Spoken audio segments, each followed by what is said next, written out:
What will win in a drag race between a Corvette Z06 and a third generation Ford GT? Well, we're going to find out because I'm going to race them over the standing quarter mile. I'm Matt Watson and you're watching carwow. Now, let me tell you about this Corvette Z06, which has kindly been lent to me by Jesse Iwuji, who's a NASCAR driver. In fact, I've reviewed this car in another video. There's a link to that in the description. It has a 5.5 litre naturally aspirated V8. It's just behind me there. Puts out 670 horsepower and 625 newton meters of torque. This car weighs in at 1,585 kilos. That is dry weight. I think wet with fluids and everything, you're looking at around an extra 100 kilograms. Price of these things, well, they start at £83,000, while the equivalent in dollars in the US. This one here is £137,000 with all the options fitted to it. Though, if you're trying to buy one in the US, usually dealers will charge extra over the recommended retail price because they're in such high demand. It's a lovely, lovely car. I do like it very much, but not quite as much as that car over there. So let's speak to its owner and driver, who incidentally is the chap that designed the second generation Ford GT. His name is Camilo Prado. Hey Camilo, how are you? Good to go. You're good to go. Well, not quite, Camilo, because we need some stats on your rather beautiful Ford GT. We've got 650 horsepower on an aluminum V6 with twin turbos. Okay, yeah, I think it's a 3.5 litre, isn't it? You actually have a bit less horsepower than me. I have an extra 20. But I know your car has more torque, doesn't it? It's got good torque. I don't know what the weight is on the vehicles. So I think your car's lighter than this one. It's 1,385 kilos, I think. But once again, that's dry weight. So with fluids, you're going to add an extra 100 kilos. In terms of torque, that thing puts out 750. That's the difference between having twin turbos and naturally aspirated. So you've got more torque than I've got, less weight. So are you confident? For sure. So I've got to ask you this question. You designed the second generation Ford GT. You now have a third generation. Which car do you think looks the best? Just talking about design as a designer and the guy who designed the Mark II. Be honest. It's kind of like saying which one of your kids you like better. It's a hard choice, and the best answer to that is that I want both of them. Okay then, but you're in a burning building. You can only rescue one of your children. Which child do you rescue? It's one or none. I guess I'd have to take the second generation. I bet. I'm not going to tell him over the radio, but I prefer that one. Don't tell him. Shh. Let's talk about values. I think that new in the UK was what? It was £430,000, but they have gone up in value. Like a standard one is about £1 million in the UK right now. What was the price of that new?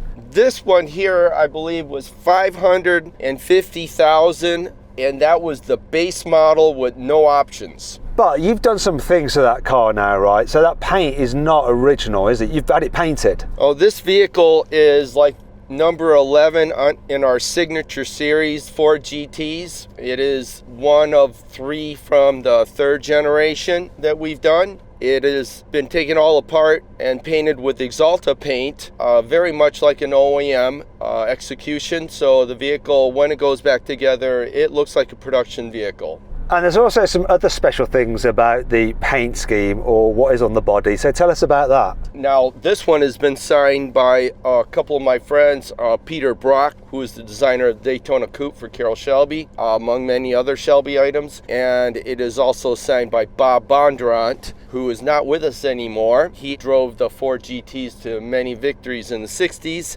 And it's also signed by Mario Andretti, that also drove Ford GTs in the 60s. So that's a very unique car, and that all does add to the value. So you've got to take extra special care of it today, no doubt. What would I have to pay to buy that car from you right now? I believe if I was offered 1.5, I'd think about it. Right, let's get on with this race. Oh, before we do, customary carwow sound check. Right, I'm going to rev up this flat plane crank V8.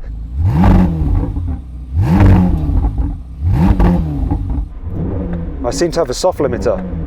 Let's see if we can get rid of that. What's going on? No. I don't like that. Bugger. In order to put it into the non-soft limiter, you gotta put it in drive and then hold both of the pedals, and then it'll turn blue like you'll see it on the screen, and then you can start revving it up. Right, that was Jesse on the radio. Here we go. Let's do it properly.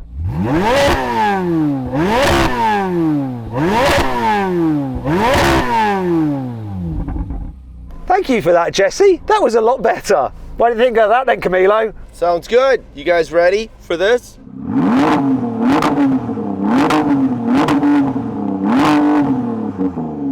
Okay, let's be honest, Camilo. This sounded better, didn't it? It's music to the ears. Yeah. Right, now we can finally race. Let's do this.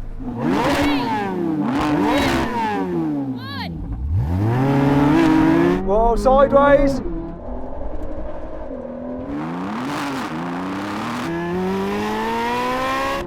Come on! Come on, it's so close, it's coming now! Come on! Come on for GM! Come on, GM! GM! No! Oh!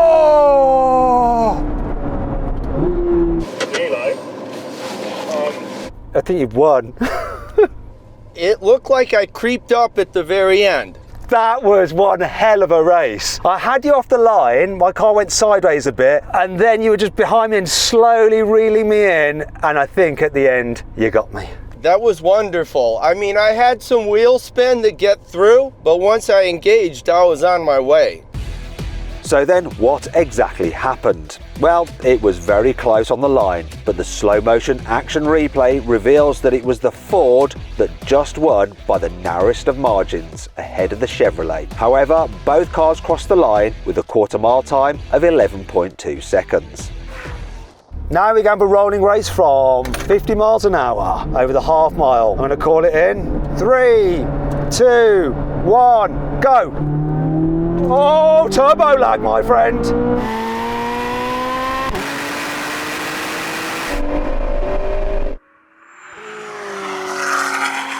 He is done.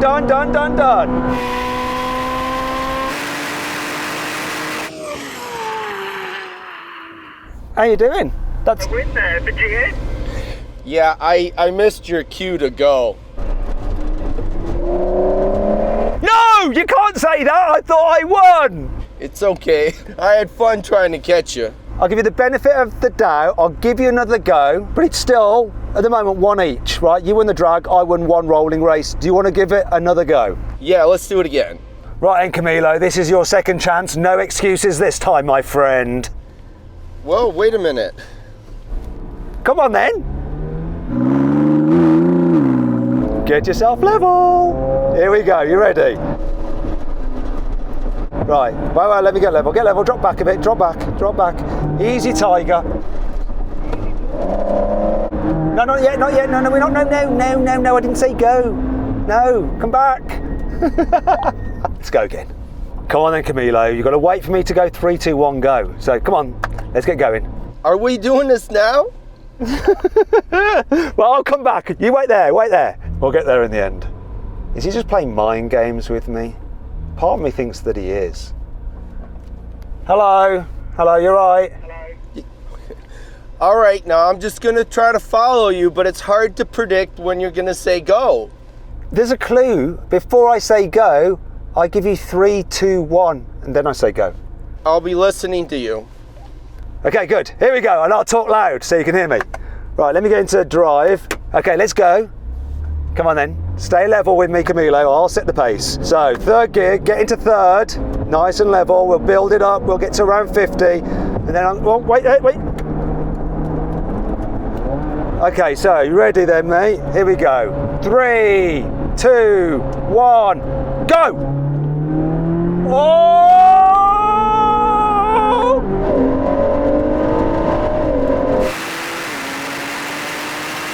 Come on, no!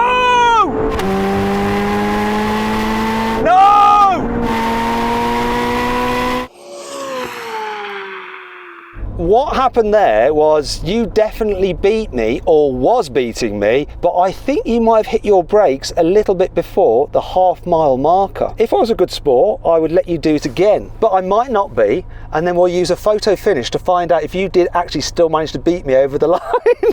I think I did brake a little bit early. Would you like one last go? Yeah, I think we're getting better at it. You're good at the launch, which is the hard thing, but the rolling race is struggling with. Yeah, because I can't hear you over the engine noise. Oh, silly me. Okay, I get you. Is it worth checking if the radio in the Ford GT is one of the quiet ones and seeing if we can get a better one in there just in case that's the problem? No, how do you go? Can you hear that? What's it like? Is it any good? Is it loud enough? Quiet, yours. There you go. I think it might sound better now.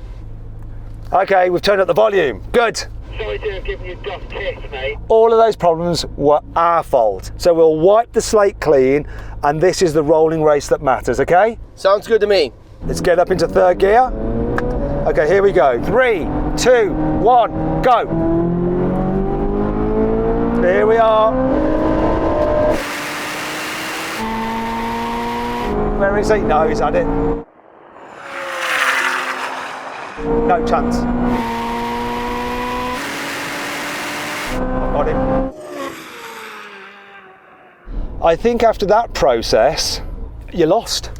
Yeah, I was definitely behind you the whole time. So what is it? Did you put your foot down to the floor as soon as I said go? Was your response okay? Was it the car having a bit of turbo lag? What was it? I believe it's turbo lag. It takes me a minute to get good boost. Right, and that's the beauty of naturally aspirated cars, isn't it? That they just respond like that. Yeah, I think I'd be better off with a supercharger. Yeah, I think most of us would be actually. I prefer superchargers than turbochargers, if I'm brutally honest. Now we're going to have a brake test from 100 miles an hour. When we reach the cones, we're going to do a full emergency stop. The car which stops in the shortest distance wins. Come on, Camilo, get yourself level, mate. Keep level. Here we go, here comes the cones. Now, brake.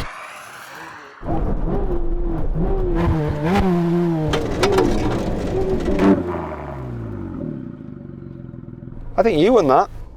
That almost seemed to work.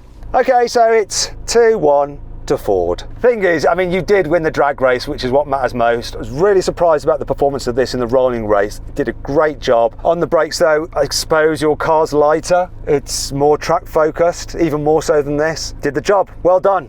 Thank you very much. It was great.